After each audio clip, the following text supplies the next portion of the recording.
Hello investors, welcome to investor mind voice. இன்னைக்கு 8th July மார்க்கெட்டோடைய update பற்றி பார்க்க போகிறோம். 7th ஜூலையில் எஃப்ஐஸ் நெட்டாக 321 கோடி பை தான் பண்ணியிருக்காங்க. டிஐஸ் 1853 கோடி நெட்டாக பை பண்ணியிருக்காங்க. இது மார்க்கெட்டுக்கு ஒரு பாசிட்டிவான நியூஸாக இருக்கும். இன்னைக்கு சாய்ஸ் புரோக்கிங் ஒரு 8 ஸ்டாக் பிக்கிங் கொடுத்துருக்காங்க. இந்த 8 ஸ்டாக்ஸையும் எல்லாம் அனலைஸ் பண்ணுங்கள். அனலைஸ் பண்ணிட்டு உங்களுக்கு எந்த ஸ்டாக் பிடிச்சிருக்கோ நீங்கள் பை பண்ணலாம்.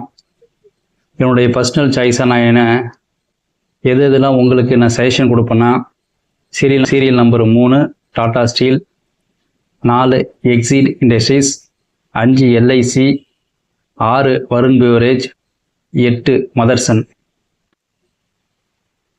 இந்த ஸ்டாக்ஸ் எல்லாம் உங்களுடைய ஓன் அனலைஸ் நல்லா பண்ணிவிட்டு, அது இல்லாமல் செபி ரிஜிஸ்டர் அட்வைஸ்டர்கிட்ட உங்களுடைய ஒப்பீனியன் கேட்டுட்டு எனக்கு இன்வெஸ்ட்மெண்ட் பண்ணலாம். கண்டிப்பாக என்னை பொறுத்த வரைக்கும் ஒரு எஸ்ஐபி முறையில் லாங் டேர்முக்கு இன்வெஸ்ட்மெண்ட் பண்ணுறதுக்கு இந்த 8 ஸ்டாக்குமே நல்லா ஒர்த்தான ஸ்டாக்காக தான் இருக்குது.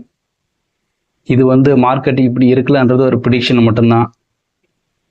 நிஃப்டி 50 இன்னைக்கு எப்படி இருக்குன்னு பார்ப்போம்.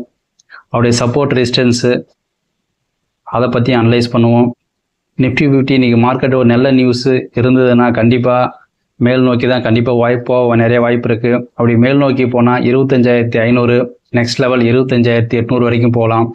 இன்கேஸ் மார்க்கெட்டில் ஒரு நெகட்டிவ் நியூஸ் வந்ததுன்னா 25,400 வரைக்கும் போகலாம். அடுத்த லெவல் 25,250, அடுத்த லெவல் 25,100 வரைக்கும் கண்டிப்பாக போகலாம்.